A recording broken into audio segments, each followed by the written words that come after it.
Esa noche, cuando mi propia hija me arrojó sin compasión al suelo delante de todos, entendí que la sangre no garantiza amor y el desprecio puede golpear más fuerte que cualquier caída.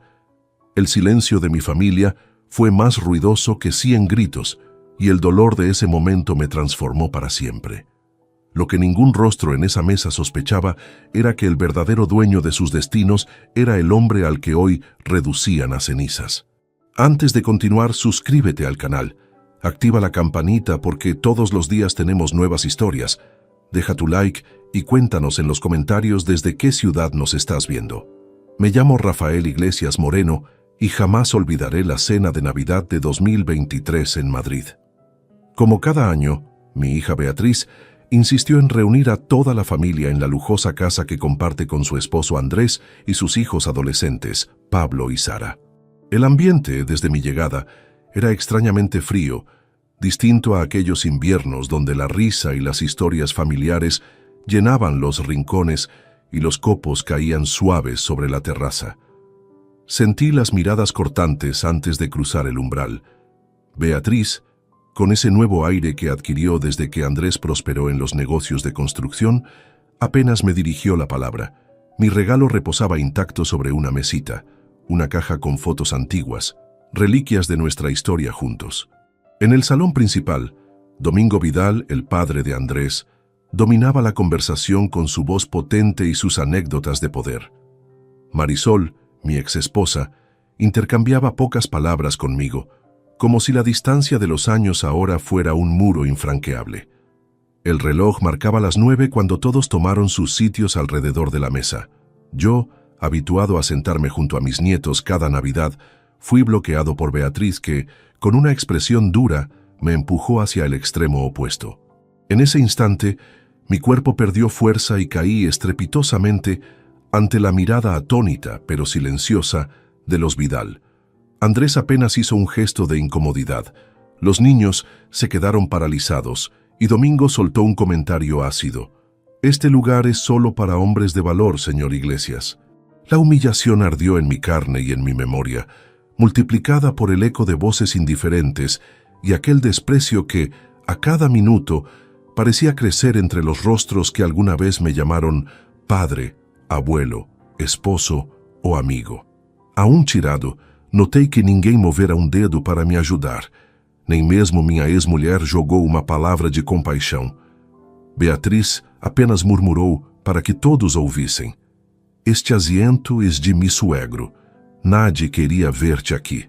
Levanté lentamente, con dignidad robada pero aún intacta, y me senté en el rincón más distante, observando cada movimiento, cada palabra. Mientras la comida era servida, el ambiente se volvía más hostil y la charla giraba en torno a los logros de Andrés y Domingo, como si mi presencia fuera una mancha vergonzosa en esa mesa de triunfadores. Las horas pasaron lentas y pesadas. Cada vez que intentaba participar en la conversación, Beatriz dirigía sus palabras a Domingo, ignorando deliberadamente mis opiniones. Pablo y Sara, confundidos por el ambiente tenso, miraban sus teléfonos bajo la mesa. Incluso los recuerdos de Navidades pasadas, que yo intentaba mencionar, eran acallados por la arrogancia de mi propia sangre. Pensé en toda mi vida, en las madrugadas trabajando incansablemente, en los euros ahorrados uno a uno, en el legado construido ladrillo a ladrillo. Recordé cuando Beatriz era niña y corría por los parques de Salamanca con las trenzas al viento, gritando «¡Papá! ¡Papá!», como si el mundo fuera nuestro. Ahora, esa niña era el reflejo del desprecio, y yo me convertía en un espectro ante sus ojos. A medida que la velada avanzaba, las risas se conectaban entre los Vidal. Yo era el extraño, el intruso, el hombre que ellos creían acabado, sin gloria ni poder. Andrés presumía de nuevos contratos de urbanización, de viajes a Marbella, inversiones en propiedades costosas, ignorando las raíces de todo lo que poseía. El postre llegó y Beatriz, procurando una última humillación, se acercó a mí para retirar mi plato antes que terminara. «Este postre es para los invitados importantes», dijo en voz alta. Todos rieron, menos yo, que tragaba el dolor como quien aprende a vivir con una herida que nunca sana. No hubo brindis por la familia, ni palabras de agradecimiento por mi presencia. Incluso Marisol parecía disfrutar el espectáculo, como si mi caída le diera algún sentido de justicia atrasada. Noté que Domingo, el supuesto patriarca, no tenía ni la menor idea de mi historia real, de mi influencia oculta en esas paredes de lujo que él frecuenta. La noche terminó y nadie se acercó a despedirse. Vi a Beatriz lanzar mi regalo a una caja junto al árbol, ignorando el hecho de que cada foto era un pedazo de su propia historia, de nuestra familia. Salí de la casa con pasos lentos, pero la cabeza erguida. Sabía que una guerra silenciosa apenas iniciaba y que el verdadero poder no reside en la riqueza que ostentan, sino en el carácter que demuestran en los momentos más simples y cruciales. En el trayecto de regreso a mi apartamento solitario, la herida seguía ardiendo, pero también reaccionaba con una determinación que nunca había sentido antes. Aquella noche, escribí cada detalle en un cuaderno de tapas de cuero, releyendo cada gesto, cada palabra, cada rostro. Entendí que la traición familiar es la más cruel de todas y que, a veces, cortar de raíz el vínculo es el único camino hacia la dignidad. Nada en mi pasado me preparó para el desprecio de mi propia hija, pero ahora el futuro sería forjado por mis manos y decidido con la cabeza fría. Así comenzó la venganza que, días más tarde, haría temblar los cimientos de todos los presentes en aquella mesa. Porque el verdadero poder y el auténtico arrepentimiento estaban por revelarse en una escala que nadie imaginaba. Durante la madrugada del 26 de diciembre, despierto con una extraña sensación de claridad mental. El ultraje de la cena navideña había desaparecido, sustituido por algo mucho más peligroso, la lucidez absoluta. Mientras preparaba mi café matutino en la pequeña cocina de mi apartamento de Malasaña, comprendí que había llegado el momento de revelar quién soy realmente, no solo a Beatriz, sino a toda esa familia que me consideraba un fracasado sin importancia. Caminé hasta mi estudio privado, ese lugar donde guardo los documentos más importantes de mi existencia. Abrí el armario blindado con la combinación que solo yo conozco: 08, 03, 1955, mi fecha de nacimiento. Dentro reposaban las carpetas que contenían la verdad sobre Rafael Iglesias Moreno, una verdad que mantuve oculta durante décadas para proteger a mi familia del peso de las responsabilidades y las envidias ajenas. La primera carpeta revelaba mis propiedades inmobiliarias, 350 hectáreas de terreno urbanizable en las afueras de Madrid, valoradas en más de 40 millones de euros. La segunda contenía los contratos de inversión silenciosa en 23 empresas constructoras de la Comunidad de Madrid, incluyendo Vidal Construcciones, la empresa de mi yerno Andrés. La tercera carpeta guardaba el secreto más impactante: mi sociedad oculta con Domingo Vidal desde 1993. Recordé perfectamente aquel encuentro inicial con Domingo en una conferencia empresarial en Barcelona. Él era un hombre ambicioso, pero con pocos recursos. Yo era el inversor silencioso que buscaba expandir mis negocios sin exponerse públicamente. Durante 30 años, financié secretamente cada proyecto suyo, cada adquisición, cada expansión.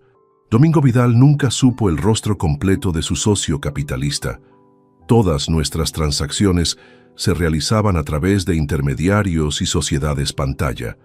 Mi estrategia siempre fue permanecer en las sombras. Mientras Domingo construía su reputación pública como empresario exitoso, yo movía los hilos económicos desde la oscuridad, acumulando poder real sin ostentación. Esta invisibilidad me permitía evaluar a las personas por su carácter auténtico, no por su interés en mi fortuna. Beatriz jamás conoció la magnitud real de mis recursos, porque decidí vivir modestamente, probando su amor filial sin la interferencia del dinero. Durante años, observé cómo mi hija desarrollaba una obsesión enfermiza por el estatus social. Cuando conoció a Andrés, vi cómo sus ojos brillaban ante la supuesta riqueza de los Vidal. Lo que Beatriz ignoraba completamente era que cada euro en la cuenta bancaria de su suegro provenía indirectamente de mis inversiones, de mis terrenos, de mis decisiones financieras. Irónicamente, admiraba la fortuna que su propio padre había construido, pero despreciaba al hombre que la creó. La situación se volvió más patética cuando Beatriz comenzó a inventar historias sobre mi pasado. En reuniones sociales, la escuché describiendo a su padre como un empleado jubilado sin ambiciones, mientras ensalzaba las supuestas virtudes empresariales de Domingo. Cada mentira era una puñalada, pero también una confirmación de mi estrategia. Había logrado mantener mi verdadera identidad completamente oculta. Andrés tampoco tenía conocimiento de mis conexiones con su padre. Sus éxitos profesionales, que él atribuía únicamente a su talento, dependían enteramente de los contratos que yo aprobaba discretamente a través de la red empresarial que controlaba. Cada proyecto millonario, cada licitación ganada, cada expansión de su negocio llevaba mi firma invisible. El hombre que me despreció en la cena navideña debía su prosperidad completa al fracasado que había humillado públicamente.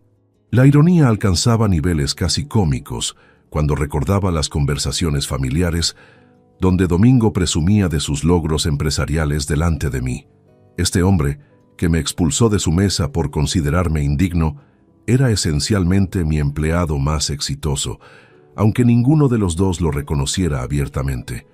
Sus empresas, sus propiedades, su influencia social, todo existía porque yo había decidido que existiera. Pablo y Sara, mis queridos nietos, crecieron escuchando las glorias del abuelo Vidal y las limitaciones del abuelo Iglesias. Nunca supieron que el dinero para sus colegios privados, sus vacaciones en Santander, sus regalos costosos, surgía de las ganancias de mis inversiones. Veía cómo desarrollaban la misma admiración ciega por la riqueza aparente y el mismo desprecio sutil por la sencillez fingida. Marisol, mi exesposa, también cayó en esta trampa. Durante nuestro divorcio hace 15 años, aceptó una pensión que consideraba modesta, sin cuestionarse por qué nunca necesitaba trabajar ni preocuparse por gastos. Incluso ahora, disfrutaba de una vida cómoda financiada secretamente por el hombre que creía conocer completamente. Su presencia silenciosa durante mi humillación navideña revelaba cuánto había cambiado su percepción sobre mi valor como persona. La construcción de esta fachada me tomó décadas de planificación meticulosa. Utilicé sociedades interpuestas, testaferros de confianza y estructuras legales complejas para ocultar mi participación en el imperio económico regional. Mi apartamento modesto, mis ropas sencillas, mi vida aparentemente limitada, todo formaba parte de un experimento social que ahora llegaba a su conclusión más dramática. Durante estos años de observación, documenté cuidadosamente cada gesto, cada comentario, cada muestra de carácter de mi familia. Guardaba grabaciones de conversaciones telefónicas donde Beatriz se quejaba de tener un padre sin recursos, fotografías de eventos sociales donde me ignoraban deliberadamente, testimonios de conocidos que confirmaban las mentiras que contaba sobre mí. Todo este material formaba un archivo completo de traición familiar. El experimento había terminado. La prueba estaba concluida. Beatriz eligió el dinero sobre el amor, el prestigio sobre la lealtad, la apariencia sobre la sustancia. Su comportamiento en la cena navideña fue simplemente la manifestación final de un carácter que había estado evaluando durante años. Ya no tenía dudas sobre las decisiones que debía tomar. Cerré las carpetas y regresé a la cocina para preparar el desayuno. Mientras tostaba el pan y calentaba la leche, sonreí por primera vez desde la humillación. La venganza que planeaba no sería explosiva ni impulsiva, sería metódica, devastadora y completamente justificada. Beatriz, Andrés, Domingo y toda esa familia que me consideraba insignificante estaban a punto de descubrir que habían subestimado al hombre equivocado. El teléfono sonó a las 10 de la mañana. Era Domingo, con voz preocupada, informándome sobre problemas técnicos en algunos de sus proyectos más importantes. Escuché atentamente sus inquietudes, fingiendo sorpresa y solidaridad, mientras mentalmente comenzaba a activar la primera fase de mi estrategia. La guerra silenciosa acababa de comenzar, y el primer movimiento sería tan sutil que nadie sospecharía que el juego había cambiado completamente. El 27 de diciembre amaneció gris sobre Madrid, pero mi determinación brillaba con una claridad cristalina. Después de 30 años manteniendo mi identidad oculta, había llegado el momento de activar las cláusulas secretas que protegían mis inversiones.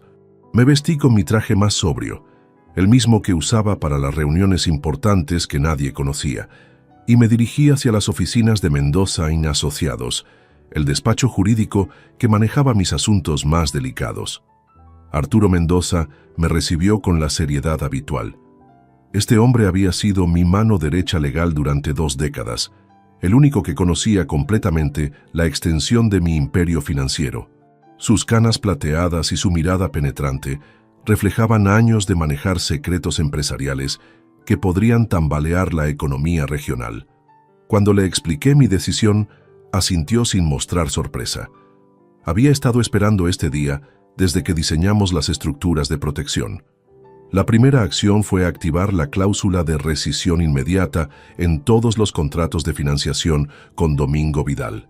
Estos documentos, redactados con precisión quirúrgica, permitían la retirada total de capital en caso de comportamientos que comprometieran la imagen del inversor principal. La humillación navideña constituía exactamente esa circunstancia. Arturo procedió a enviar las notificaciones legales que convertirían el imperio Vidal en cenizas en cuestión de horas. El segundo movimiento implicaba cancelar los avales bancarios que respaldaban las operaciones de Andrés. Mi yerno había construido su reputación crediticia sobre garantías que yo proporcionaba silenciosamente a través de sociedades interpuestas. Sin estos respaldos, sus préstamos comerciales se volverían inmediatamente exigibles y su empresa entraría en bancarrota técnica antes del mediodía. Mientras Arturo ejecutaba las órdenes legales, yo me trasladé a las oficinas de Gestión Inmobiliaria Castilla, otra empresa de mi propiedad que operaba bajo nombres corporativos diferentes. Allí me reuní con Patricia Herrera, la directora que coordinaba mis propiedades residenciales. Le instruí que activara las cláusulas de desalojo para inquilinos morosos en la vivienda donde residía Beatriz, una casa que ella creía propiedad de Domingo, pero que en realidad me pertenecía a través de una compleja estructura societaria. El tercer elemento de mi estrategia involucró contactar discretamente con los principales proveedores de materiales de construcción de la región. Durante años, había establecido acuerdos comerciales que otorgaban créditos preferenciales a las empresas asociadas con mis proyectos. Una simple llamada telefónica bastó para suspender estos beneficios, lo que elevaría inmediatamente los costes operativos de todas las construcciones en curso de la familia Vidal. A las 11 de la mañana, recibí la primera llamada de pánico. Era Domingo, con voz temblorosa, informándome que sus bancos habían congelado las líneas de crédito sin explicación aparente. Fingí sorpresa y preocupación, sugiriéndole que consultara con sus asesores financieros. Lo que él ignoraba era que esos mismos asesores trabajaban indirectamente para mí y habían recibido instrucciones específicas de mantener absoluto silencio sobre las razones reales de la crisis. Andrés llamó media hora después, completamente desesperado. Sus proyectos más ambiciosos se habían paralizado repentinamente cuando los proveedores exigieron pagos inmediatos y los bancos negaron renovar sus facilidades crediticias. Escuché sus lamentaciones con fingida compasión, prometiéndole que investigaría si conocía algún contacto que pudiera ayudarlo en esta situación incomprensible. La ironía de la situación me resultaba deliciosa. El hombre que me había despreciado públicamente ahora me suplicaba ayuda para resolver una crisis que yo mismo había orquestado. Sus tonos sumisos y desesperados contrastaban dramáticamente con la arrogancia que había mostrado durante la cena navideña. Cada palabra de súplica era una pequeña venganza que saboreaba internamente. Durante la tarde activé el cuarto componente de mi plan, la retirada estratégica de inversiones en fondos inmobiliarios que sostenían el valor de las propiedades donde la familia Vidal tenía intereses. Estas operaciones, realizadas a través de intermediarios internacionales, provocarían una devaluación gradual pero constante de sus activos más importantes. Beatriz me telefoneó por la noche, algo que no hacía desde hacía meses. Su voz mostraba una preocupación inusual mientras me contaba sobre los problemas inexplicables que estaban afectando a la familia de Andrés. Me preguntó si conocía a algún empresario que pudiera orientarlos durante esta crisis temporal. Respondí con la misma indiferencia que ella había mostrado hacia mí, prometiendo ver qué podía hacer sin comprometerme realmente. El quinto elemento de mi estrategia implicaba contactar con los medios financieros especializados. A través de contactos periodísticos cultivados durante décadas, filtré información sobre irregularidades administrativas en las empresas Vidal, sin mencionar detalles específicos, pero creando suficiente incertidumbre para que otros inversores comenzaran a distanciarse de sus proyectos. Esa misma noche, desde la soledad de mi apartamento, revisé cada movimiento ejecutado durante el día. Todo había funcionado con la precisión de un mecanismo relojero. Las estructuras legales que había construido pacientemente durante 30 años operaban exactamente como había planificado, desmontando sistemáticamente el mundo financiero que sostenía el orgullo de mi familia. El sexto paso consistía en preparar la documentación que revelaría mi verdadera identidad cuando llegara el momento apropiado. Arturo había preparado carpetas completas con pruebas irrefutables de mi participación en cada empresa, cada inversión, cada decisión que había moldeado la fortuna de los Vidal.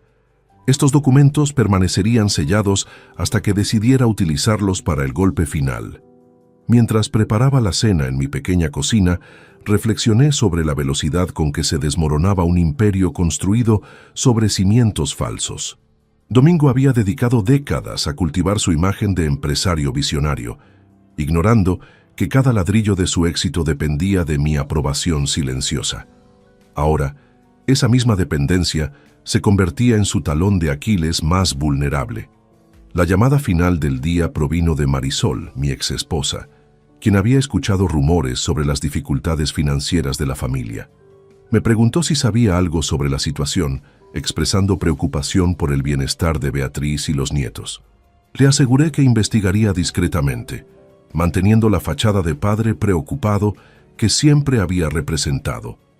Antes de acostarme, redacté una lista de las acciones pendientes para los próximos días. La fase inicial de desestabilización estaba completándose exitosamente, pero el verdadero impacto vendría cuando comenzaran a comprender que su crisis no era temporal ni accidental. La familia que me había humillado públicamente estaba a punto de descubrir que habían desatado fuerzas que no podían controlar ni comprender. Cerré los ojos esa noche con una tranquilidad que no había sentido desde la infancia. Por primera vez en décadas, no tenía que fingir ser alguien diferente, mantener secretos pesados o proteger a personas que no valoraban mis sacrificios. La máscara del padre humilde y fracasado comenzaba a disolverse, revelando al estratega implacable que siempre había sido. La venganza apenas comenzaba, y su sabor era infinitamente más dulce de lo que había imaginado. El 28 de diciembre despertó con noticias devastadoras para la familia Vidal. Desde mi ventana contemplaba el amanecer madrileño mientras sonaba mi teléfono insistentemente. Era Domingo, con una voz quebrada que jamás había escuchado en 30 años de relación comercial secreta. Sus palabras entrecortadas revelaban el alcance total del colapso. 3 bancos habían ejecutado simultáneamente las garantías de sus préstamos principales, exigiendo el reembolso inmediato de 18 millones de euros. La empresa constructora de Andrés había cerrado oficialmente esa madrugada. Los trabajadores se congregaban frente a las oficinas clausuradas, demandando salarios impagados y explicaciones que nadie podía proporcionarles. Las excavadoras permanecían inmóviles en los terrenos de construcción, como monumentos silenciosos al orgullo derribado. Mi yerno enfrentaba demandas civiles de subcontratistas que habían invertido recursos propios en proyectos ahora cancelados definitivamente. Decidí realizar una visita sorpresa a la zona financiera, donde operaban las oficinas principales de Vidal Construcciones. Quería observar personalmente el espectáculo de la ruina que había orquestado con precisión matemática. Llegué discretamente al edificio corporativo y me posicioné en la cafetería del lobby, desde donde podía contemplar el desfile de abogados, interventores judiciales y representantes bancarios que entraban y salían con documentación incriminatoria. Andrés apareció hacia el mediodía, visiblemente demacrado y acompañado por 2 letrados que intentaban protegerlo de los periodistas que habían comenzado a congregarse. Su caminar inseguro y sus gestos nerviosos contrastaban dramáticamente con la seguridad arrogante que había exhibido durante la cena navideña. Verlo reducido a esa condición de vulnerabilidad me producía una satisfacción que superaba cualquier expectativa previa. La segunda oleada de consecuencias llegó cuando Patricia Herrera ejecutó las órdenes de desalojo en la residencia familiar. Beatriz recibió la notificación oficial mientras preparaba el almuerzo, creyendo inicialmente que se trataba de un error administrativo. Cuando comprendió que el proceso era legítimo y que tenía 72 horas para abandonar la propiedad, entró en pánico completo. Sus llamadas frenéticas a Domingo no obtuvieron respuesta, porque él enfrentaba simultáneamente la embargación de sus propios activos inmobiliarios. Durante la tarde, implementé la fase psicológica de mi estrategia. Llamé a Beatriz, fingiendo haber escuchado rumores sobre sus dificultades, ofreciéndome como mediador familiar preocupado. Su respuesta fue reveladora. Me suplicó que intercediera ante mis contactos empresariales para ayudar a resolver la crisis. La ironía de la situación alcanzaba niveles cómicos. La hija que me había humillado públicamente ahora imploraba la intervención del hombre que consideraba un fracasado sin influencia. Marisol me visitó inesperadamente esa tarde, algo que no ocurría desde nuestro divorcio.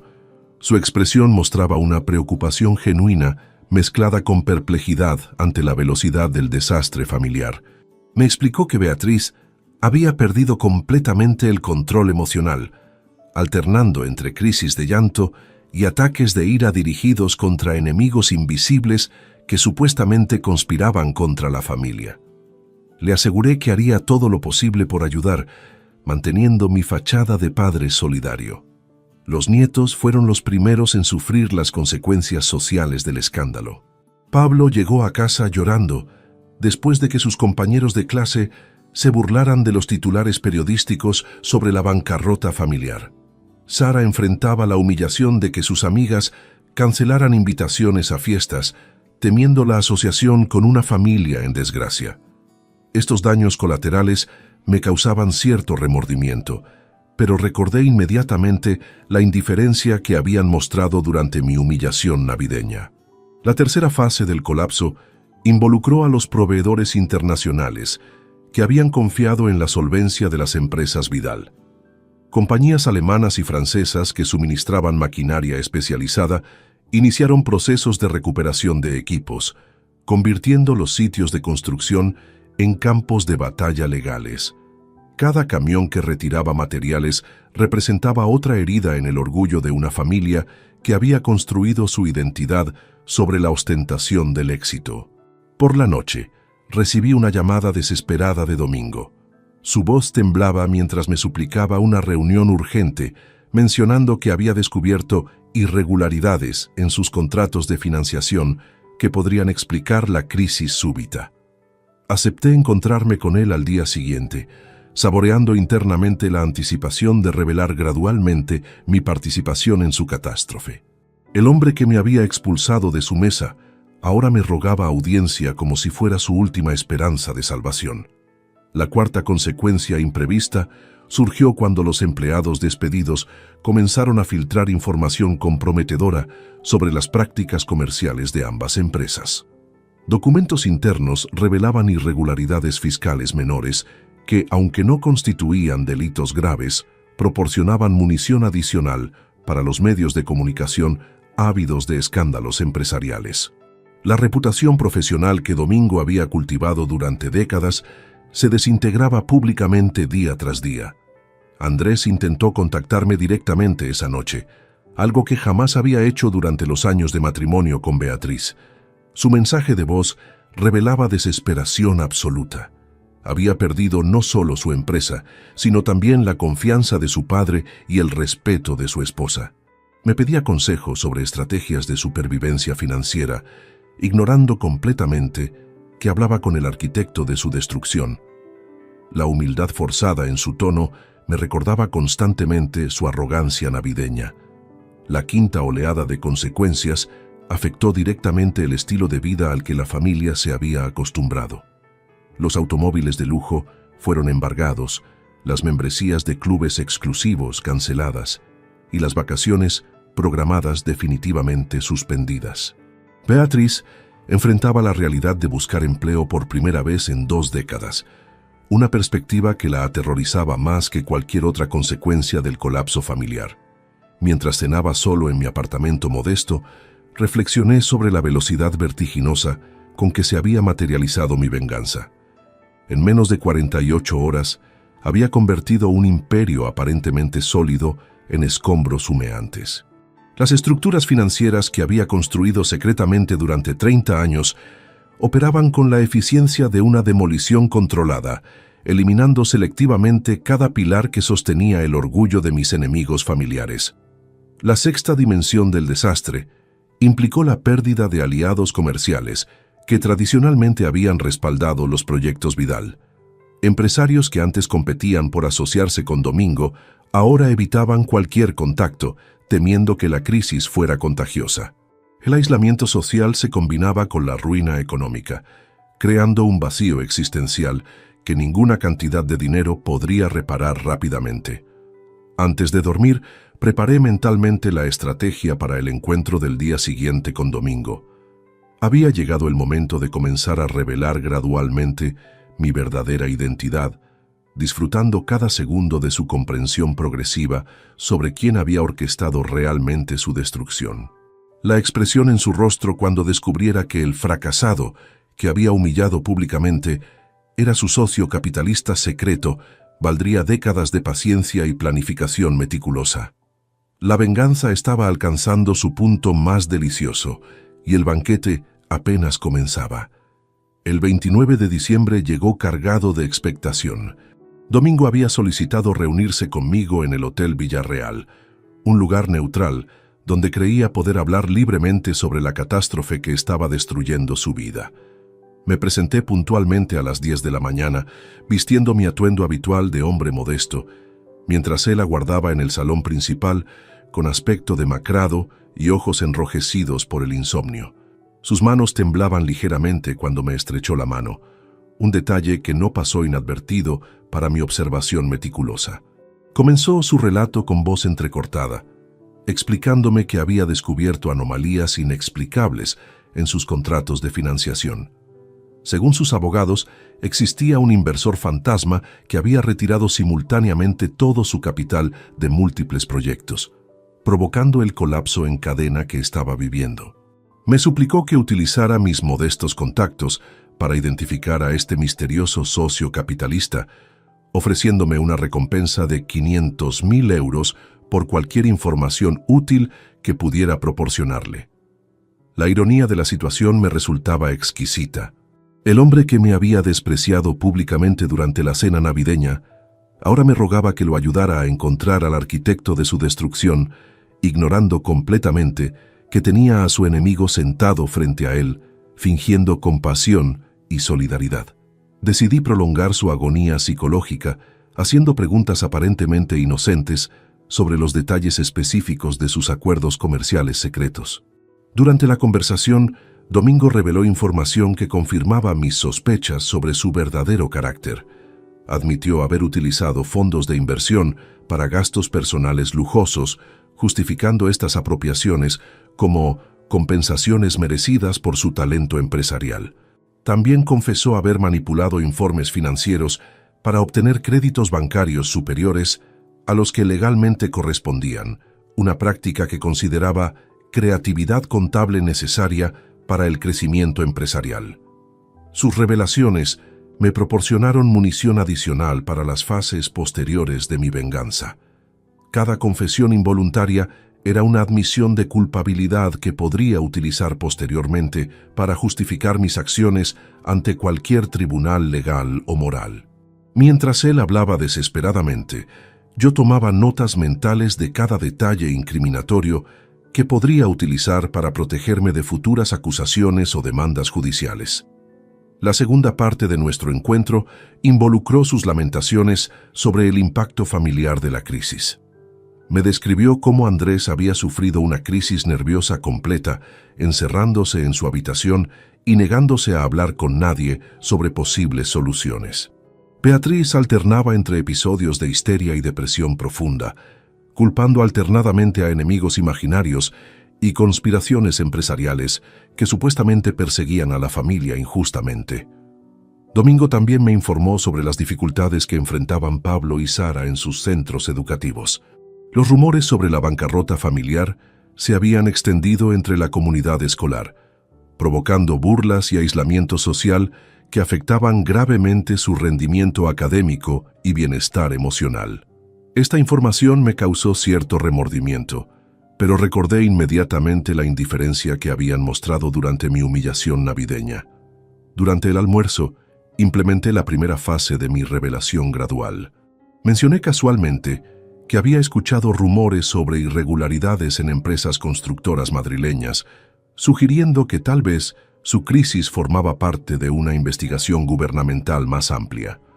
La expresión de terror que cruzó su rostro confirmó que había tocado uno de sus miedos más profundos: la posibilidad de enfrentar consecuencias legales por sus prácticas comerciales cuestionables.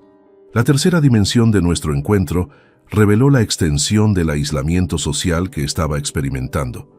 Domingo me confesó que antiguos socios comerciales evitaban sus llamadas, que invitaciones sociales habían sido silenciosamente canceladas y que su reputación profesional construida durante décadas se desintegraba públicamente día tras día. La comunidad empresarial madrileña lo trataba como un paria, temiendo que su crisis fuera contagiosa para otros negocios relacionados. Hacia la tarde, decidí intensificar su sufrimiento psicológico mediante sugerencias aparentemente útiles que en realidad profundizarían su paranoia. Le recomendé que investigara posibles enemigos personales que pudieran haber orquestado su destrucción, plantando semillas de desconfianza hacia personas inocentes de su círculo social. También sugerí que considerara la posibilidad de sabotaje interno, alimentando sospechas que lo llevarían a desconfiar incluso de sus empleados más leales. Sus respuestas a estas sugerencias revelaron una mentalidad cada vez más paranoica y desestabilizada. Comenzó a elaborar teorías conspirativas sobre competidores envidiosos, políticos corruptos y empresarios resentidos que supuestamente habían conspirado para destruir su imperio. Ninguna de estas teorías contemplaba la posibilidad de que su crisis fuera consecuencia directa de sus propias acciones durante la cena navideña. La cuarta fase de nuestro encuentro involucró discutir estrategias de supervivencia financiera que yo sabía serían completamente inútiles. Le sugerí contactar con bancos internacionales, buscar inversores extranjeros y explorar oportunidades comerciales en mercados emergentes. Cada sugerencia era técnicamente válida, pero prácticamente imposible, dada la magnitud de su crisis crediticia y la velocidad con que se había extendido la noticia de su bancarrota. Durante la cena, Domingo me reveló detalles íntimos sobre las tensiones matrimoniales que estaba experimentando Andrés. Beatriz había comenzado a culparlo directamente por la crisis familiar, acusándolo de incompetencia empresarial y falta de previsión comercial. Sus discusiones nocturnas se habían vuelto tan violentas que los nietos buscaban refugio en casa de amigos para evitar presenciar los enfrentamientos entre sus padres. La quinta revelación de la noche concernió las dificultades específicas que enfrentaba Beatriz para adaptarse a su nueva realidad económica. Domingo me describió cómo había tenido que vender sus joyas personales para cubrir gastos básicos, cómo había cancelado todos los servicios domésticos que consideraba indispensables y cómo enfrentaba la perspectiva aterrorizante de buscar empleo por primera vez en su vida adulta. Estas descripciones me proporcionaron una satisfacción profunda y compleja. La mujer que me había empujado violentamente durante la cena navideña ahora experimentaba la vulnerabilidad y desesperación que yo había sentido durante años de menosprecio familiar. Su orgullo se desmoronaba exactamente como había planificado, pero de manera más espectacular de lo que había imaginado inicialmente. Antes de despedirnos, Domingo me suplicó una última vez que utilizara cualquier influencia oculta que pudiera tener para ayudar a su familia. Me ofreció una participación en futuros negocios, prometió reconocimiento público por mi ayuda, e incluso sugirió que podría interceder para mejorar mi relación deteriorada con Beatriz. Sus ofertas desesperadas revelaban cuán completamente había malinterpretado mi verdadera posición en esta situación. Regresé a mi apartamento esa noche con una sensación de triunfo que superaba cualquier expectativa previa. La reunión había sido más productiva de lo que había esperado, proporcionándome información adicional sobre el sufrimiento que estaba causando y confirmando que mi venganza progresaba exactamente según mis planes más ambiciosos. El hombre que me había humillado públicamente ahora me consideraba su única esperanza de salvación, ignorando completamente que conversaba con el arquitecto de su destrucción total. El 30 de diciembre marcó el momento culminante de mi estrategia, la revelación controlada de mi verdadera identidad.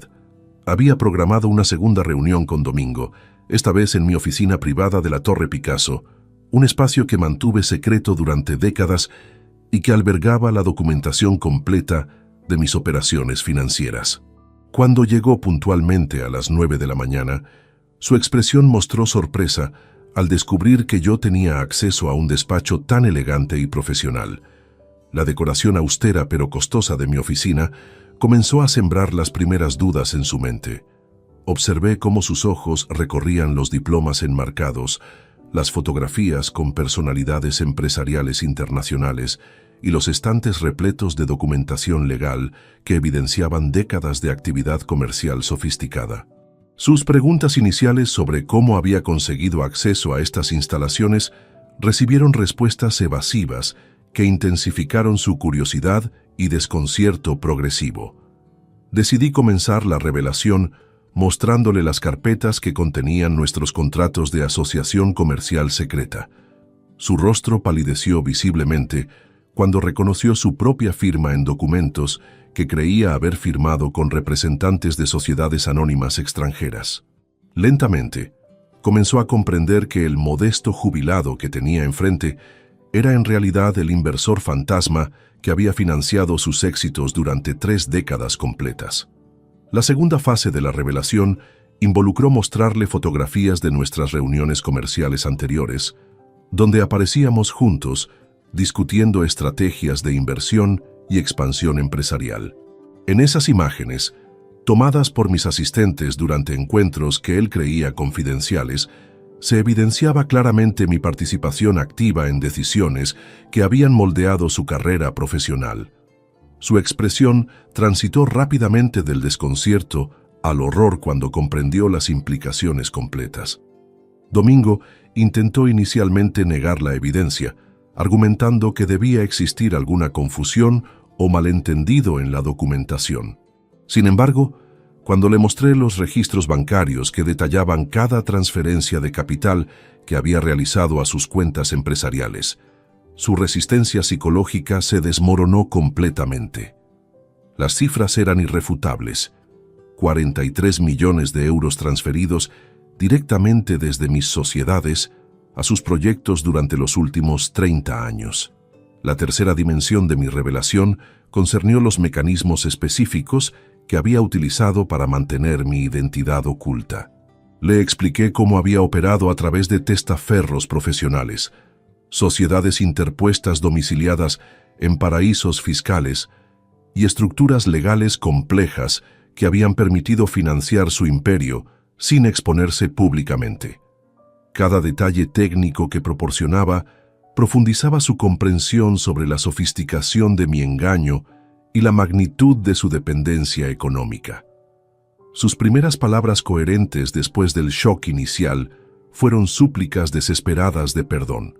Se arrodilló literalmente en mi despacho, implorando clemencia y prometiendo cualquier tipo de compensación que pudiera satisfacer mi sed de justicia. Le expliqué fríamente que su humillación durante la cena navideña había cruzado una línea irreversible y que ninguna disculpa podría reparar el daño causado a mi dignidad familiar. La cuarta revelación involucró mostrarle grabaciones de audio de conversaciones telefónicas donde había hablado despectivamente sobre mí con otros empresarios. Durante años, había documentado secretamente sus comentarios burlones sobre el suegro fracasado de su nuera, sin sospechar que cada palabra registrada se convertiría en evidencia de su ingratitud hacia el hombre que financiaba su prosperidad. Domingo intentó justificar sus comentarios previos argumentando que desconocía mi verdadera identidad, pero le recordé que el respeto hacia las personas no debería depender de su estatus económico. Su comportamiento había revelado un carácter fundamentalmente defectuoso que ninguna explicación posterior podría remediar. La humillación que me había infligido reflejaba valores personales incompatibles con cualquier relación comercial futura. La quinta fase de nuestra confrontación involucró discutir las consecuencias específicas que enfrentaría su familia debido a mis decisiones. Le detallé meticulosamente cómo cada aspecto de su crisis actual derivaba directamente de la retirada coordinada de mis inversiones y respaldos financieros. Su comprensión gradual de que yo controlaba completamente su destino económico intensificó su desesperación hasta niveles casi patéticos. Durante la segunda hora de nuestro encuentro, comenzó a ofrecer compensaciones cada vez más extravagantes por mi perdón. Prometió reconocimiento público de mi contribución a su éxito, participaciones mayoritarias en sus empresas supervivientes e incluso la transferencia completa de propiedades personales como gesto de arrepentimiento. Todas estas ofertas fueron rechazadas sistemáticamente, porque mi objetivo no era obtener beneficios adicionales, sino impartir una lección definitiva sobre respeto familiar. La sexta revelación concernió el impacto que mi venganza estaba teniendo sobre Beatriz y Andrés. Le mostré informes detallados sobre su situación legal actual, incluyendo las demandas civiles que enfrentaban y las investigaciones fiscales que se habían iniciado automáticamente tras el colapso de sus empresas. Estos problemas legales derivaban directamente de irregularidades que yo había documentado y filtrado discretamente a las autoridades competentes. Domingo rogó específicamente por la protección de sus nietos, argumentando que Pablo y Sara no merecían sufrir por los errores de sus padres y abuelos.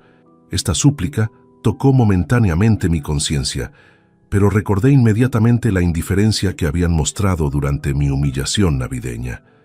Les proporcionaría oportunidades futuras para demostrar un carácter diferente al de sus mayores, pero no intervendría para mitigar las consecuencias inmediatas de la crisis familiar. La séptima dimensión de nuestra confrontación involucró establecer las condiciones bajo las cuales podría considerar detener la destrucción total de su imperio. Exigí reconocimiento público completo de mi contribución histórica a su éxito, disculpas formales ante toda la familia reunida y garantías legales de que nunca más se repetiría el tipo de humillación que había experimentado durante la cena navideña. Sus respuestas a estas exigencias revelaron que, incluso enfrentando la ruina total, mantenía cierto orgullo residual que le impedía aceptar completamente la humillación pública que yo había sufrido. Esta resistencia confirmó mi evaluación de su carácter y justificó la continuación de mi venganza hasta sus consecuencias más devastadoras. No había aprendido genuinamente la lección sobre respeto y humildad que pretendía enseñarle. La octava revelación involucró mostrarle documentación sobre investigaciones paralelas que había iniciado sobre las actividades comerciales de Andrés. Durante meses, había recopilado evidencia de prácticas comerciales cuestionables que podrían resultar en sanciones legales adicionales para mi yerno. Esta información representaba munición adicional que podría utilizar si la familia continuaba resistiendo las lecciones que intentaba impartirles. Nuestro encuentro concluyó con Domingo, comprendiendo finalmente que su destino dependía completamente de mis decisiones futuras. Le otorgué 48 horas para consultar con su familia y decidir si aceptarían mis condiciones o enfrentarían las consecuencias completas de haber humillado al hombre que controlaba secretamente sus vidas. Su salida de mi oficina fue la imagen perfecta de un hombre quebrado que acababa de descubrir la verdadera extensión de su vulnerabilidad. El 31 de diciembre, último día de 2023, se convirtió en la fecha más significativa de mi venganza familiar. Había decidido que era el momento perfecto para ejecutar mi golpe maestro, la revelación pública de mi verdadera identidad en el evento social más importante del año madrileño. La gala benéfica de fin de año en el Casino de Madrid reunía a toda la élite empresarial de la región, incluyendo a antiguos socios comerciales de Domingo que ahora lo evitaban públicamente. Mi asistente personal, Elena Ruiz, había coordinado secretamente mi presencia en el evento como invitado especial del organizador principal, quien desconocía completamente mi conexión con la crisis Vidal. Llegué al casino vistiendo mi mejor traje italiano, acompañado por un equipo de seguridad discreto y un fotógrafo profesional que documentaría cada momento de la revelación que había planificado meticulosamente durante semanas. La familia Vidal no asistió oficialmente al evento debido a su situación financiera comprometida, pero varios de sus antiguos colaboradores y competidores comerciales circulaban por los salones principales, comentando discretamente sobre el colapso empresarial que había sacudido el sector constructor. Sus conversaciones proporcionaban el contexto perfecto para mi intervención dramática, que sorprendería incluso a los observadores más astutos de la política comercial madrileña. Durante la primera hora del evento, circulé estratégicamente entre grupos de empresarios, recolectando información sobre las percepciones públicas del caso Vidal e identificando a las personalidades más influyentes que deberían presenciar mi revelación. Cada conversación me proporcionaba detalles adicionales sobre cómo la comunidad empresarial interpretaba la crisis, confirmando que nadie sospechaba la existencia de un orquestador oculto detrás del desastre financiero. A las 10 de la noche, solicité formalmente la atención del auditorio principal, utilizando mi influencia como donante histórico de la organización benéfica. El presentador me introdujo como un benefactor anónimo que finalmente deseaba revelar su identidad pública, una descripción que generó curiosidad inmediata entre los asistentes. Subí al estrado con la confianza de quien ha esperado décadas para este momento de justicia personal y reconocimiento profesional. Mi discurso comenzó con una reflexión aparentemente inocente sobre los valores familiares y el respeto intergeneracional en la sociedad española contemporánea. Describí vívidamente una cena navideña donde un padre anciano había sido humillado públicamente por su propia hija, empujado violentamente al suelo, mientras los presentes observaban sin intervenir. La audiencia escuchaba atentamente, sin sospechar que el protagonista de esta historia dramática era el hombre que tenían delante. La segunda parte de mi presentación involucró revelar gradualmente mi participación histórica en el desarrollo empresarial madrileño durante las últimas 3 décadas. Mencioné específicamente mi financiación silenciosa de 23 empresas constructoras, mi contribución al crecimiento urbano de la región y mi papel como inversor fantasma en proyectos que habían moldeado el paisaje arquitectónico de la capital. Estas revelaciones provocaron murmullos de sorpresa entre los asistentes que comenzaban a comprender las implicaciones. El clímax dramático llegó cuando proyecté en pantalla gigante las fotografías de la humillación navideña que había sufrido, imágenes que mis contactos habían capturado discretamente durante la cena en casa de Beatriz. La audiencia contempló en silencio absoluto cómo mi propia hija me empujaba al suelo, cómo Domingo me expulsaba de su mesa y cómo ningún miembro de la familia intervenía para defender mi dignidad básica como ser humano y padre de familia. La tercera fase de mi revelación conectó directamente estas humillaciones con las consecuencias financieras que había desencadenado posteriormente. Expliqué detalladamente cómo había retirado mis inversiones de todas las empresas asociadas con la familia que me había deshonrado, provocando el colapso económico que todos habían presenciado durante la última semana. Cada cifra que mencionaba estaba respaldada por documentación legal irrefutable, que mis abogados habían preparado previamente. Las reacciones del auditorio fueron inmediatas y viscerales.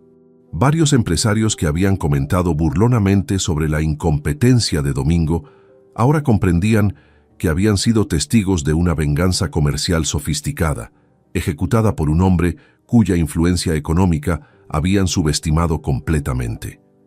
Sus expresiones transitaron rápidamente de la sorpresa al respeto, reconociendo que habían presenciado una demostración magistral de poder financiero estratégico.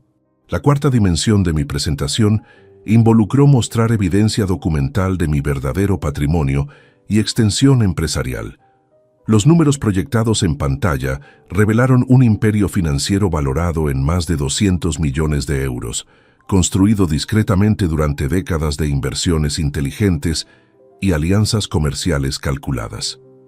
Esta información transformó completamente mi imagen pública de jubilado modesto a magnate empresarial respetado y temido.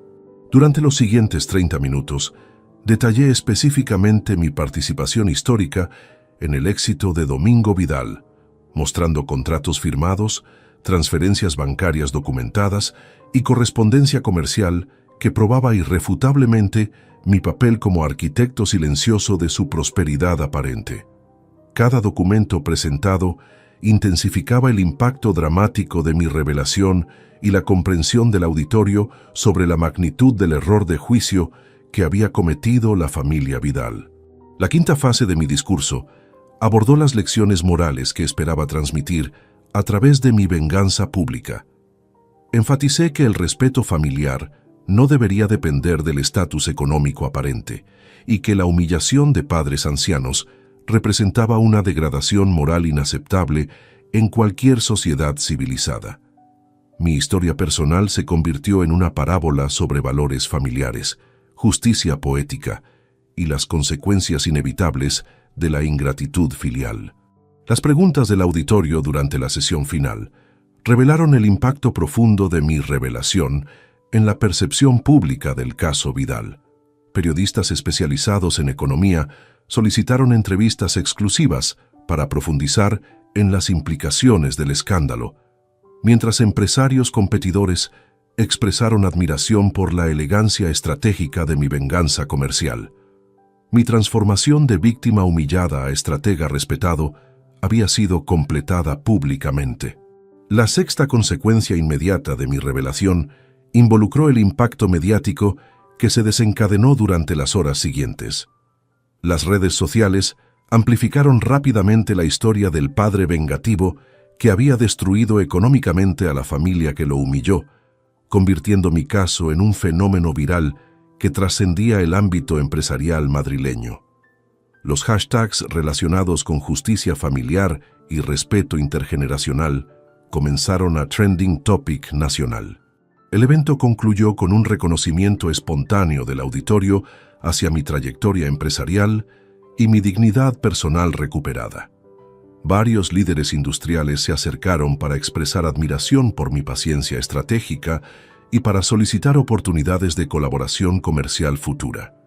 Mi reputación profesional, oculta durante décadas, emergía finalmente con una fuerza multiplicada por la dramaticidad de las circunstancias que habían motivado su revelación pública.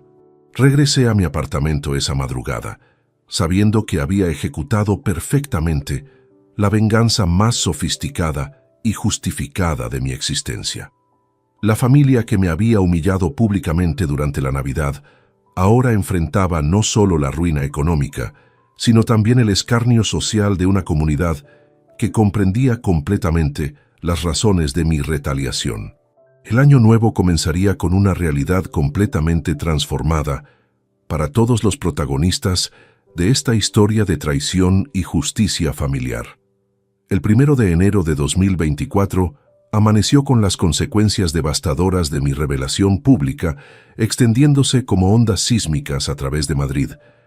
Los principales periódicos económicos dedicaron sus portadas al escándalo, titulando «El magnate oculto que destruyó un imperio por venganza familiar».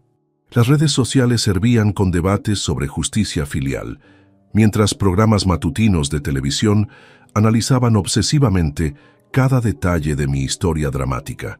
Domingo despertó ese día convertido en el hazmerreír de la comunidad empresarial española. Su teléfono no cesaba de sonar con llamadas de periodistas, antiguos socios que exigían explicaciones y acreedores que intensificaban sus demandas legales tras conocer la verdadera naturaleza de su crisis financiera. La revelación de que había humillado públicamente a su principal benefactor lo transformó instantáneamente de víctima de circunstancias inexplicables a protagonista de la mayor torpeza comercial de la década. Durante la mañana, recibí una llamada desesperada de Beatriz. Su voz quebrada revelaba el impacto emocional completo de descubrir que su padre, fracasado, era en realidad el arquitecto secreto de toda la prosperidad familiar que ella había admirado durante años. Entre sollozos incontrolables, me suplicó una reunión urgente, prometiendo cualquier tipo de disculpa o compensación que pudiera satisfacer mi sed de justicia. Sus palabras contrastaban dramáticamente con la arrogancia que había mostrado durante la humillación navideña. La segunda oleada de consecuencias involucró el colapso psicológico de Andrés, quien había ingresado voluntariamente en una clínica psiquiátrica privada tras comprender que toda su carrera profesional había sido una ilusión sustentada por el dinero del hombre que había despreciado. Su crisis nerviosa era tan severa que los médicos habían recomendado aislamiento completo de medios de comunicación y situaciones estresantes adicionales que pudieran agravar su estado mental deteriorado. Los nietos experimentaron las consecuencias sociales más inmediatas del escándalo. Pablo fue expulsado temporalmente de su prestigioso colegio privado después de que varios padres de familia protestaran contra la asociación con una familia involucrada en semejante controversia pública.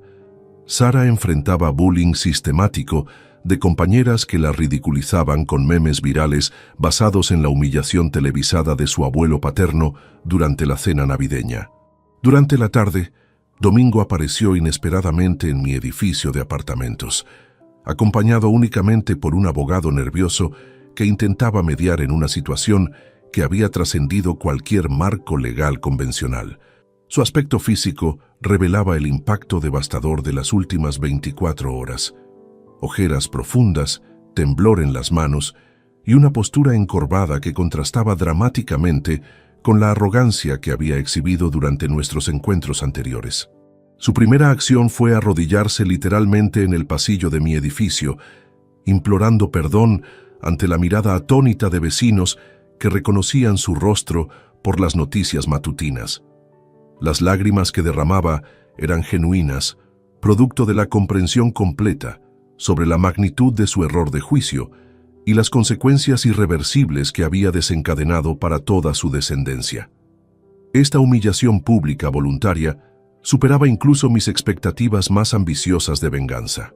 La tercera dimensión de su visita involucró ofertas económicas cada vez más desesperadas por mi clemencia.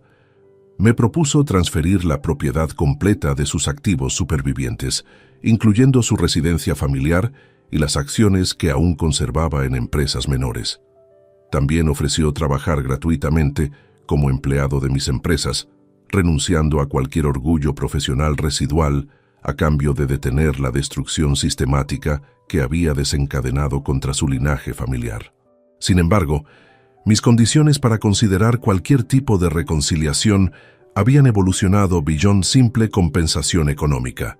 Exigí reconocimiento público completo de mi contribución histórica a su éxito, disculpas formales broadcast en televisión nacional y garantías legales irrevocables de que jamás se repetiría el tipo de humillación que había experimentado. Además, demandé que Beatriz trabajara durante un año completo en empleos de servicio doméstico para comprender el valor del trabajo humilde.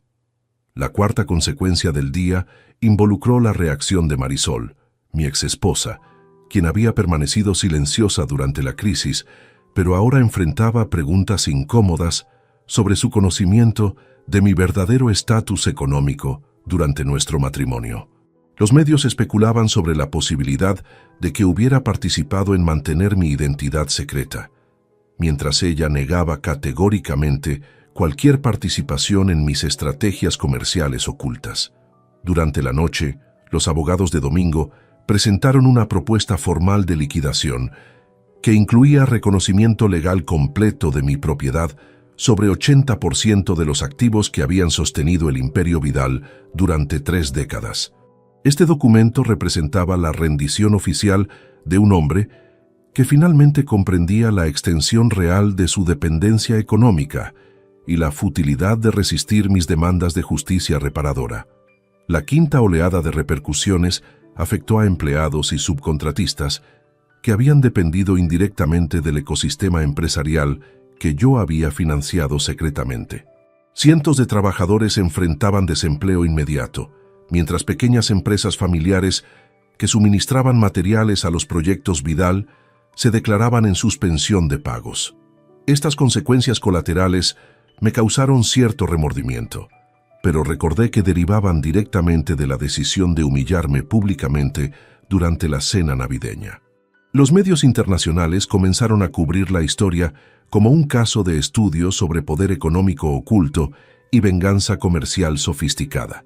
Periodistas financieros de Londres y Frankfurt solicitaron entrevistas exclusivas para analizar las implicaciones del caso en mercados europeos, mientras académicos universitarios debatían sobre las dimensiones éticas de utilizar influencia económica para impartir lecciones morales sobre respeto familiar. La sexta dimensión del impacto involucró cambios regulatorios que las autoridades financieras españolas comenzaron a considerar para prevenir futuras manipulaciones comerciales basadas en motivaciones personales. Mi caso había expuesto vacíos legales en la supervisión de inversores silenciosos que podrían utilizar su influencia para desestabilizar mercados por razones ajenas a consideraciones puramente comerciales. Durante las horas finales del día, reflexioné sobre la velocidad vertiginosa con que había transformado décadas de humillación silenciosa en reconocimiento público y respeto social. La familia que me había considerado un fracasado insignificante ahora comprendía que habían subestimado al hombre más poderoso de sus vidas, cuya paciencia estratégica había convertido su arrogancia en la semilla de su propia destrucción. El balance de mi venganza superaba cualquier expectativa inicial. Había recuperado mi dignidad personal, expuesto la hipocresía de quienes me despreciaron y demostrado que la verdadera fortaleza reside en la planificación meticulosa rather than en la ostentación superficial. La justicia poética de mi retaliación resonaría durante años en la memoria colectiva madrileña como advertencia sobre las consecuencias de irrespetar a padres ancianos. La noche concluyó con la certeza de que había ejecutado la venganza más sofisticada y moralmente justificada de mi existencia. Cada elemento de mi estrategia había funcionado perfectamente, desde el mantenimiento de mi identidad secreta hasta la revelación dramática que había transformado mi humillación en triunfo público. La familia que me había traicionado ahora enfrentaba las consecuencias completas de haber elegido la crueldad sobre la compasión filial. El 5 de enero de 2024, Día de Reyes, se convirtió en la fecha más dolorosa para Beatriz, cuando finalmente comprendió la magnitud irreversible de lo que había perdido. Llegó a mi apartamento a primera hora de la mañana, visiblemente demacrada después de días sin dormir, acompañada únicamente por Pablo y Sara, quienes permanecían silenciosos junto a una madre que había perdido toda compostura social. Sus ojos enrojecidos y su ropa arrugada evidenciaban el colapso emocional completo de una mujer que había descubierto demasiado tarde el valor de lo que había despreciado. Su primer gesto fue intentar recrear las tradiciones navideñas que habíamos compartido durante su infancia, trayendo fotografías familiares antiguas donde aparecíamos juntos en momentos más felices. Con voz temblorosa, recordaba vívidamente aquellas tardes en el Parque del Retiro, donde la llevaba a alimentar patos, las visitas dominicales al Museo del Prado, donde le enseñaba historia del arte, y las vacaciones familiares en Santander, donde construíamos castillos de arena que el mar destruía cada atardecer. Entre sollozos descontrolados, Beatriz confesó que durante años había inventado historias sobre mi fracaso profesional para encajar socialmente con la familia de Andrés, avergonzándose de mi aparente mediocridad económica mientras admiraba secretamente la riqueza que yo mismo había creado. Admitió haber mentido sistemáticamente sobre mi pasado, describiéndome como un empleado sin ambiciones, cuando sabía perfectamente que había trabajado incansablemente para proporcionarle la mejor educación y oportunidades vitales posibles. La segunda confesión involucró revelar conversaciones privadas donde había expresado deseos de que yo desapareciera de su vida social para evitar la vergüenza de explicar mi presencia en eventos familiares.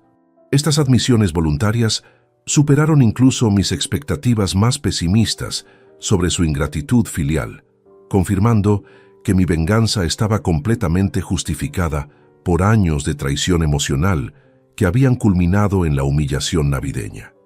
Pablo y Sara escuchaban estas revelaciones con expresiones de horror creciente, comprendiendo gradualmente que habían participado pasivamente en la persecución sistemática de su abuelo paterno.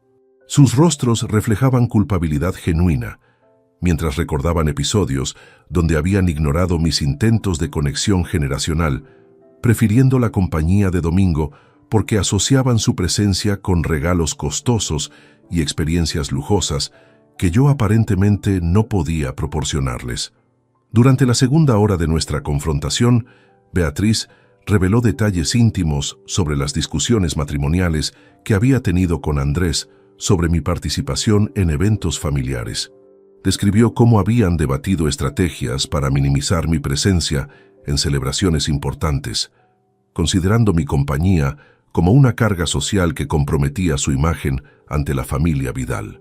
Cada detalle que compartía profundizaba mi comprensión sobre la premeditación de su crueldad filial. La tercera dimensión de nuestro encuentro involucró sus súplicas desesperadas para que considerara las necesidades de Pablo y Sara, argumentando que los nietos no merecían sufrir por los errores de sus padres y abuelos. Esta apelación tocó momentáneamente mi conciencia, pero recordé inmediatamente la indiferencia que habían mostrado durante mi humillación navideña, cuando tuvieron oportunidades múltiples de defender mi dignidad básica, pero eligieron el silencio cómplice.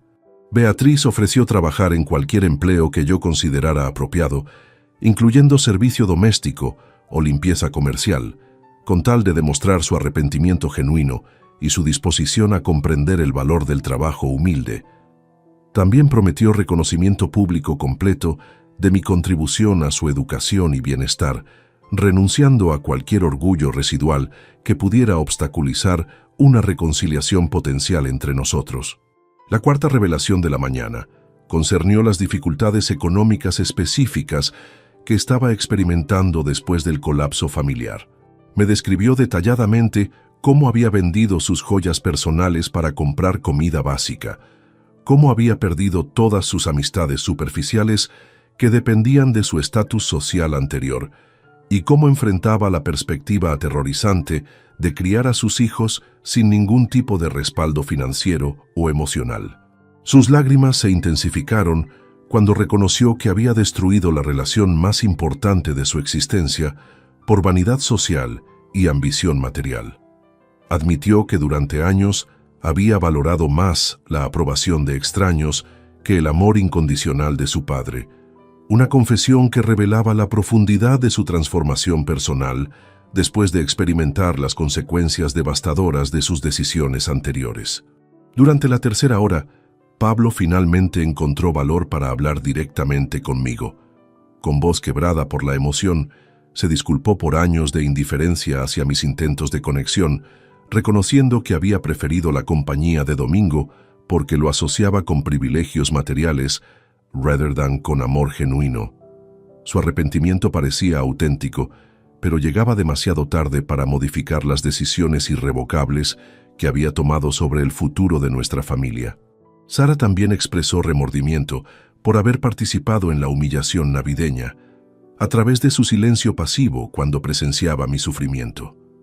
Confesó que había sentido vergüenza de mis ropas modestas y mi aparente falta de éxito material, sin comprender que estos elementos formaban parte de una estrategia deliberada para evaluar el carácter auténtico de mi familia. Sus disculpas infantiles eran conmovedoras pero insuficientes para reparar heridas que habían calcificado durante décadas. La quinta dimensión de nuestro encuentro involucró discutir las condiciones bajo las cuales podría considerar algún tipo de clemencia limitada. Expliqué que mi venganza tenía objetivos educativos específicos: enseñar sobre respeto intergeneracional, demostrar las consecuencias de la ingratitud filial y establecer límites claros sobre comportamientos inaceptables dentro de estructuras familiares. Cualquier reconciliación futura dependería de cambios fundamentales en sus valores y prioridades vitales. Beatriz prometió dedicar el resto de su existencia a reparar el daño causado, comenzando con disculpas públicas ante todos los testigos de mi humillación navideña y continuando con acciones concretas que demostraran su transformación personal auténtica. Sin embargo, le expliqué fríamente que ciertas traiciones trascienden la posibilidad de perdón, especialmente cuando involucran crueldad deliberada hacia padres ancianos que han sacrificado décadas por el bienestar de sus descendientes. La sexta revelación involucró admitir que durante años había fantaseado con heredar mi patrimonio aparentemente modesto, sin sospechar la magnitud real de los recursos que había acumulado secretamente. Esta confesión revelaba que incluso sus gestos, aparentemente cariñosos hacia mí, habían estado motivados por expectativas económicas rather than por amor filial genuino, confirmando la sabiduría de haber mantenido mi verdadero estatus financiero oculto durante décadas. Nuestro encuentro concluyó con Beatriz comprendiendo finalmente que había perdido irreversiblemente al hombre más importante de su vida por razones completamente evitables. Sus últimas palabras fueron una súplica desesperada para que al menos mantuviera contacto ocasional con Pablo y Sara, reconociendo que ellos necesitaban la presencia de un abuelo que pudiera enseñarles valores auténticos sobre respeto, trabajo y relaciones familiares genuinas.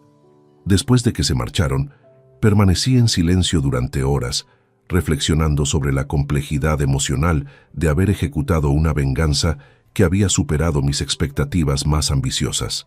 La justicia poética de la situación era perfecta. La hija que me había avergonzado públicamente ahora experimentaba vergüenza social infinitamente superior, mientras yo disfrutaba del respeto y reconocimiento que había merecido durante décadas. Su arrepentimiento llegaba demasiado tarde para cambiar decisiones que habían transformado permanentemente la dinámica de nuestra familia. El 14 de febrero de 2024, exactamente 45 días después de mi venganza pública, recibí una llamada que marcaría el final definitivo de la era Vidal. Era el doctor Martín Sánchez, médico personal de Domingo, informándome con voz grave que mi antiguo socio comercial había sufrido un infarto masivo durante la madrugada y había fallecido en el hospital universitario sin recuperar la conciencia. La noticia no me sorprendió. Durante nuestros últimos encuentros, había observado síntomas evidentes de deterioro cardiovascular provocado por estrés extremo y humillación social constante. La muerte de Domingo desencadenó una cascada de consecuencias legales que completaron la destrucción total del imperio familiar que él había construido sobre los cimientos de mis inversiones secretas. Sus herederos descubrieron que las deudas empresariales superaban significativamente cualquier activo superviviente, convirtiendo su herencia en una carga financiera que ningún miembro de la familia podía asumir. Los bancos iniciaron inmediatamente procesos de embargación sobre propiedades que habían servido como garantías colaterales. Andrés, quien había permanecido internado en la clínica psiquiátrica desde el colapso inicial, experimentó una recaída severa al conocer la muerte de su padre y la magnitud completa de las obligaciones legales que había heredado involuntariamente. Los médicos informaron que su estado mental se había deteriorado hasta requerir medicación antipsicótica permanente, incapacitándolo legalmente para participar en decisiones financieras o familiares que afectaran el futuro de sus propios hijos. La segunda oleada de consecuencias involucró el divorcio inmediato que Beatriz solicitó ante los tribunales madrileños, argumentando abandono emocional e incapacidad económica de su esposo para sostener las responsabilidades matrimoniales básicas. Sin embargo, esta separación legal la dejaba como única responsable de las deudas comerciales que Andrés había acumulado durante sus años de aparente prosperidad, multiplicando exponencialmente sus dificultades financieras personales. Durante el funeral de Domingo, celebrado en una ceremonia discreta que contrastaba dramáticamente con la pompa de sus eventos sociales anteriores, observé desde la distancia cómo los antiguos socios comerciales y amigos familiares evitaban cualquier asociación pública con la familia enlutada. La iglesia de San Jerónimo el Real, donde habitualmente se celebraban bodas y bautizos de la élite empresarial madrileña, recibía ahora el último adiós de un hombre cuya reputación había sido completamente destruida por su propia arrogancia. Beatriz apareció en el funeral vistiendo un traje negro modesto que había comprado en una tienda de segunda mano, acompañada únicamente por Pablo y Sara, quienes habían madurado prematuramente debido a la crisis familiar que habían presenciado durante los últimos meses. Sus rostros reflejaban una seriedad adulta que contrastaba con la frivolidad adolescente que habían exhibido durante la cena navideña donde todo había comenzado. La pérdida de su abuelo paterno representaba también el fin de la infancia privilegiada que habían conocido hasta entonces. La tercera consecuencia devastadora involucró la investigación fiscal que la Agencia Tributaria Española había iniciado sobre las actividades comerciales de Domingo, descubriendo irregularidades contables que implicaban evasión sistemática durante los últimos 10 años. Estas infracciones generaron multas adicionales de 3 millones de euros que se añadieron automáticamente a las deudas hereditarias, garantizando que ningún miembro superviviente de la familia podría recuperarse económicamente durante décadas. Marisol, mi exesposa, intentó contactarme después del funeral para discutir la posibilidad de que yo proporcionara apoyo financiero mínimo a Pablo y Sara, argumentando que los nietos no debían sufrir por los errores de sus mayores. Su petición me conmovió momentáneamente, pero mantuve mi posición de que las consecuencias educativas de esta experiencia superaban cualquier consideración de clemencia prematura que pudiera debilitar las lecciones que intentaba transmitir. Durante el mes siguiente, Beatriz fue forzada a aceptar empleo como empleada doméstica en casa de una familia acomodada del barrio de Salamanca, irónicamente el mismo distrito donde había crecido disfrutando de privilegios que ahora comprendía que provenían del trabajo sacrificado de su padre. Sus jornadas laborales de 12 horas, limpiando casas ajenas, le proporcionaban una perspectiva completamente nueva sobre el valor del esfuerzo humilde y la dignidad del trabajo manual que anteriormente había despreciado. La cuarta dimensión del colapso familiar afectó directamente la educación de Pablo y Sara, quienes fueron transferidos de sus colegios privados exclusivos a institutos públicos donde enfrentaban la realidad social de estudiantes cuyas familias habían experimentado dificultades económicas similares. Esta transición, aunque traumática inicialmente, les proporcionó experiencias auténticas sobre diversidad social y les enseñó a valorar oportunidades educativas que anteriormente habían considerado como derechos garantizados. Los medios de comunicación siguieron documentando la desintegración progresiva de la familia Vidal durante meses, convirtiendo su historia en un caso de estudio sobre las consecuencias del orgullo desmedido y la ingratitud familiar. Programas de televisión especializados en análisis social utilizaban su ejemplo para debatir sobre valores intergeneracionales, respeto familiar y las responsabilidades morales de hijos adultos hacia padres ancianos que habían sacrificado décadas por su bienestar. La quinta consecuencia inesperada involucró cambios legislativos que el Parlamento español comenzó a considerar para proteger legalmente a padres ancianos contra humillación familiar sistemática. Mi caso había sensibilizado a la opinión pública sobre la prevalencia de maltrato psicológico intergeneracional, inspirando propuestas legales que penalizarían específicamente comportamientos crueles de hijos adultos hacia progenitores vulnerables. Estas iniciativas legislativas convertían mi venganza personal en un catalizador para transformaciones sociales más amplias. Durante el otoño de 2024, Pablo contactó conmigo secretamente a través de una carta manuscrita donde expresaba su deseo de conocer al abuelo, cuya verdadera historia había descubierto después de años de ignorancia manipulada. Su escritura revelaba madurez emocional prematura y comprensión genuina sobre las injusticias que yo había experimentado, sugiriendo que al menos uno de mis descendientes había aprendido lecciones valiosas de esta experiencia traumática. La sexta evolución de la situación familiar involucró la decisión de Sara de estudiar trabajo social, inspirada por las dificultades que había presenciado y motivada por un deseo auténtico de ayudar a familias en crisis similares a la suya propia.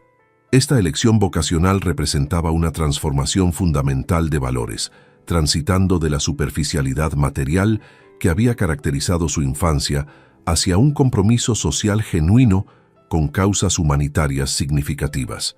Sin embargo, mantuve mi distancia emocional de estos desarrollos positivos, consciente de que mi venganza había sido diseñada para enseñar lecciones permanentes sobre respeto familiar y consecuencias irrevocables de la crueldad intergeneracional. Cualquier reconciliación prematura podría debilitar el impacto educativo de experiencias que habían transformado fundamentalmente la perspectiva vital de mis descendientes sobre valores auténticos, trabajo sacrificado y la importancia de honrar a quienes han dedicado décadas al bienestar familiar.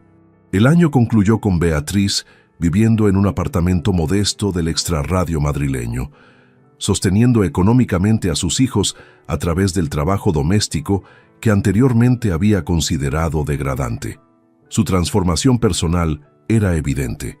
La arrogancia social había sido reemplazada por humildad genuina y la vanidad materialista por apreciación auténtica de relaciones humanas sinceras.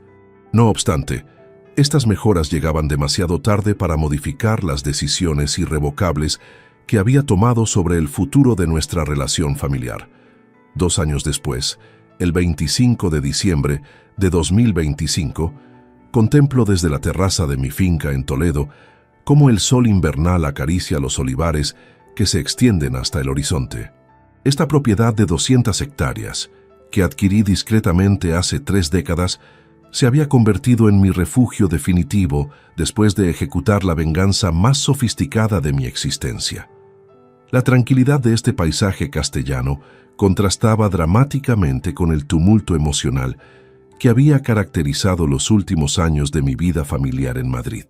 Esa mañana navideña recibí una llamada de Elena Ruiz, mi asistente personal, informándome que Beatriz había estado esperando durante horas frente a las puertas de mi finca, acompañada por Pablo y Sara, quienes ahora tenían 18 y 16 años respectivamente. A través del sistema de videovigilancia, observé cómo mi hija había envejecido prematuramente, sus manos curtidas por 2 años de trabajo doméstico, su rostro marcado por la preocupación constante y su postura encorvada que reflejaba el peso psicológico de sostener económicamente a una familia destruida. Pablo había crecido hasta convertirse en un joven serio y reflexivo, cuya correspondencia secreta conmigo durante los últimos meses revelaba una comprensión madura sobre las complejidades morales de nuestra situación familiar. Su último año de bachillerato lo había completado con calificaciones excelentes a pesar de las dificultades económicas, demostrando una determinación que recordaba mi propia juventud cuando construía mi imperio comercial desde la nada más absoluta. Sara, ahora estudiante de trabajo social en la Universidad Complutense, había desarrollado una sensibilidad especial hacia familias en crisis, inspirada directamente por la catástrofe que había presenciado en su propia casa. Sus profesores la describían como una estudiante excepcional, motivada por experiencias personales que proporcionaban autenticidad a su vocación de servicio social. Su transformación de adolescente superficial a joven comprometida representaba uno de los resultados más positivos de mi estrategia educativa. Durante la segunda hora de su vigilia silenciosa frente a mi propiedad, decidí permitir que entraran al salón principal de la casa, un espacio decorado sobriamente que reflejaba mi preferencia por la elegancia discreta rather than la ostentación vulgar. Beatriz ingresó con pasos vacilantes, visiblemente intimidada por la magnificencia contenida de un hogar, que representaba el verdadero alcance del patrimonio que había despreciado durante décadas de arrogancia filial. Su primera acción fue entregarme una carta manuscrita de 50 páginas, donde detallaba meticulosamente cada momento de arrepentimiento que había experimentado durante los últimos 24 meses. En esas páginas describía vívidamente cómo el trabajo doméstico le había enseñado el valor del esfuerzo humilde, cómo la pobreza real le había proporcionado perspectiva sobre privilegios que anteriormente consideraba derechos naturales, y cómo la soledad social le había revelado la importancia de relaciones familiares auténticas. La tercera dimensión de nuestro encuentro involucró escuchar cómo había utilizado su experiencia traumática para ayudar a otras mujeres en situaciones similares de crisis familiar. Beatriz había comenzado a coordinar un grupo de apoyo para madres que enfrentaban dificultades económicas después de divorcios traumáticos, utilizando su propio sufrimiento como herramienta terapéutica para proporcionar esperanza a mujeres que luchaban contra circunstancias desesperantes similares a las suyas. Pablo me presentó un proyecto universitario que había desarrollado sobre ética empresarial y responsabilidad social corporativa, inspirado directamente por la historia de mi carrera comercial que había investigado independientemente. Su análisis académico de mis estrategias de inversión demostraba una comprensión sofisticada sobre los principios que habían guiado mis decisiones durante décadas, revelando una mentalidad analítica que podría heredar legítimamente mi legado empresarial si demostraba carácter moral consistente. Sara compartió fotografías de su trabajo voluntario en asilos de ancianos madrileños, donde dedicaba fines de semana a acompañar a personas mayores que habían sido abandonadas por sus familias.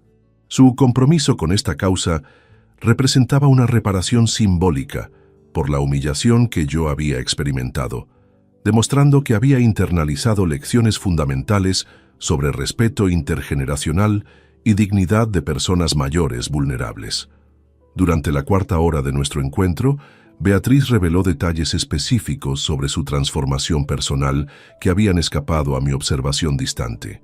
Me describió cómo había aprendido a cocinar comidas nutritivas con presupuestos mínimos, cómo había desarrollado habilidades de gestión financiera para maximizar ingresos modestos y cómo había cultivado relaciones sociales basadas en valores auténticos rather than en estatus económico superficial.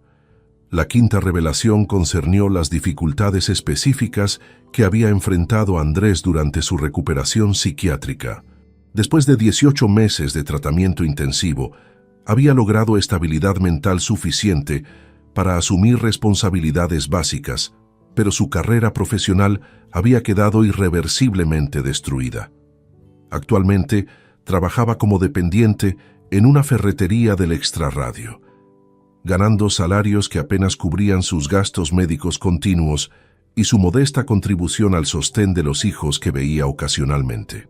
Los nietos también habían desarrollado relaciones complejas con la memoria de Domingo, comprendiendo gradualmente que el abuelo que habían admirado por su riqueza aparente era esencialmente un empleado exitoso del abuelo que habían ignorado.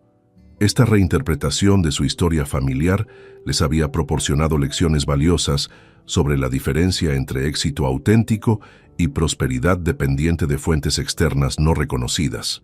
Durante la tarde, recorrimos juntos los jardines de mi propiedad mientras discutíamos las posibilidades limitadas de reconciliación parcial que podría considerar después de evaluar los cambios demostrados durante estos años de expiación familiar. Expliqué que mi venganza había tenido objetivos educativos específicos que habían sido cumplidos exitosamente, pero que ciertas traiciones trascienden completamente la posibilidad de perdón total o restauración de confianza plena. La sexta dimensión de nuestro encuentro involucró establecer condiciones mínimas bajo las cuales podría permitir contacto ocasional supervisado con Pablo y Sara, reconociendo que ellos habían demostrado capacidad auténtica de aprendizaje y crecimiento moral a partir de experiencias traumáticas que habían transformado fundamentalmente sus valores y prioridades vitales. Sin embargo, dejé claro que Beatriz permanecería excluida de mi testamento y de cualquier participación en mi legado empresarial. Al atardecer, cuando se preparaban para regresar a Madrid, observé cómo Pablo y Sara se despedían con afecto genuino pero contenido, respetando los límites emocionales que yo había establecido para proteger mi paz interior. Beatriz, por su parte, aceptó silenciosamente que su relación conmigo quedaría permanentemente limitada a encuentros anuales supervisados donde podría demostrar la consistencia de su transformación personal a lo largo del tiempo. Esa noche, mientras cenaba solo en mi comedor contemplando los olivares iluminados por la luna llena, reflexioné sobre la justicia poética perfecta de mi venganza. La hija que me había empujado violentamente durante una cena navideña ahora trabajaba como empleada doméstica, experimentando directamente la vulnerabilidad que había intentado infligirme. Los nietos que habían permanecido silenciosos durante mi humillación ahora valoraban genuinamente las lecciones que sus dificultades les habían enseñado.